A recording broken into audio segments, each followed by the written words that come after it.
Welcome to the Daily Word. Today we'll be looking at Matthew chapter 2. In Matthew chapter 2, Jesus has already been born. And so what I want to show you are three different responses to the authority of the king. Now, of course, the king is Jesus, and the Gospel of Matthew is all about portraying Christ as king. And in Matthew 2, we find three different responses to the authority of Christ the king. Let me show you that, and principally we'll just be in verses 1 to 12. Three groups with three different responses to the authority of the king. First, we've got the devoted. Look at verse 1. Now after Jesus was born in Bethlehem of Judea in the days of Herod the king, behold, wise men from the east came to Jerusalem. Well, I want to call these guys the devoted. Matthew calls them wise men from the east. This was a caste of Persian wise men, or really men experts in astronomy, astrology, the natural sciences. They were part of a hereditary tribe that was very powerful in the government of Persia, and really they even helped select kings. So they were very powerful, very influential, and these men, it says, travel all the way from the east, somewhere in Persia, to find the King of the Jews. Now it says in verse 2, they came saying, where is he who has been born King of the Jews? And the idea is they were asking everyone, where is he who's been born King of the Jews? Where's the King of the Jews? Where's the King of the Jews? Everyone they were finding and stopping and asking, where is the King of the Jews? Because they were so intent on finding him. Now why do they want to find him? Well, it says at the end of verse 2, we have come to worship him. Because they believed that this was no mere king. This would be the King of all kings, the one wielding perfect authority, the Messiah. And so they came to worship him, to give him the honor and glory, not that a man deserves, but that God deserves. And in fact, that is precisely what this band of the devoted do. If you jump forward to verse 11, when they find the child, when they find Christ the King, what do?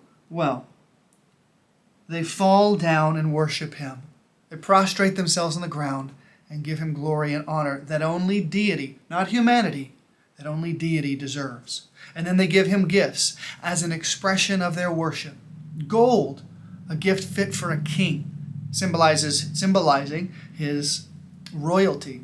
Then they give him frankincense, which was it was burned in the temple, as incense to please God, which symbolizes Christ's divinity. And then finally they give him myrrh, which was used in the burial of the dead to anoint the dead so they smelled sweetly. And this prefigures his sacrificial death. So we have one response to the authority of Christ. We have the devoted, the wise men from the east who come to worship and praise him. Verse 3 introduces us to a second group, and we'll call him the disturbed. That's Herod the king. Herod was the king of Israel. He was appointed by the Romans. He ruled for 37 years, and he ruled with an iron fist and a bloody sword. He was power hungry, he was jealous, he was tyrannical. He killed anyone who got in his way. And when Herod heard that there was a king of the Jews who had been born, well, he wasn't happy. In fact, it says he was troubled. Verse 3, he was troubled. And the idea is that he was deeply disturbed. He was greatly unsettled. Almost to the core of his being, he was shook. Now, some commentators say that the word troubled is actually kind of a weak way to render it. You should maybe say he was terrified.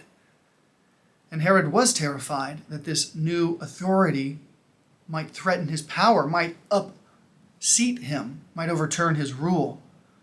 So Herod hatched a plot, and he inquired in verse 4. He assembled the group of sort of experts in Jerusalem, the chief priests and scribes, and he inquired of them where the Christ, the Messiah, was to be born.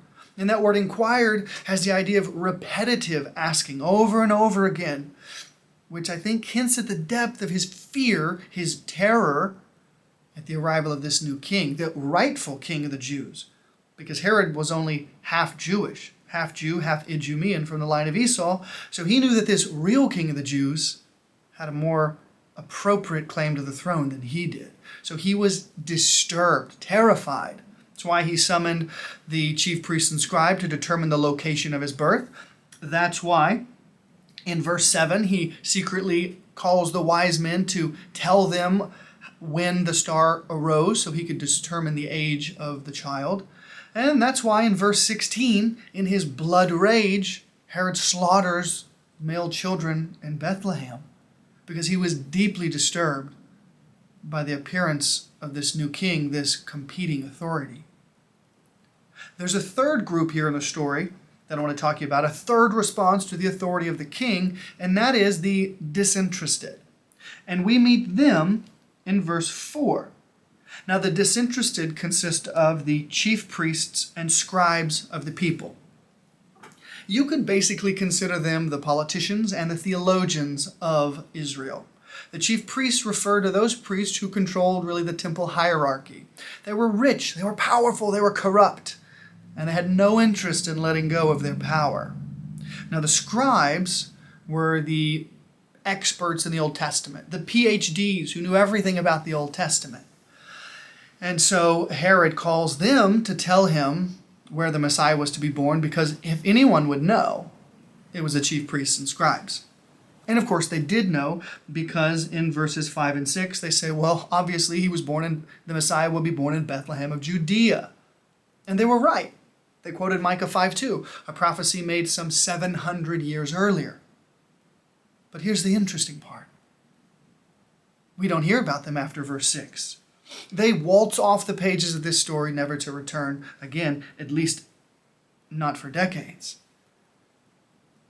And you have to wonder why. Especially when you consider that Bethlehem is the town just south of Jerusalem. It was about 5 miles away. They could have walked there in 2 to 3 hours. Why did they not go investigate the birth of their Messiah, the one for whom they'd been waiting for so many centuries? And yet they were disinterested. They gave Herod the answer, and then they went back to their daily lives. They went back to running the temple, went back to making money, went back to being obsessed with the finer points of Judaism and their man-made traditions. They were the disinterested. The Messiah's here, not enough to change our lives, not enough to impact our behavior. We're just fine. So here in Matthew 2, in verses 1 to 12, we've got 3 different responses to the authority of the king. First, there was the devoted, then there was the disturbed Herod, and then finally, and tragically, sadly, there was the disinterested, the Jewish authorities.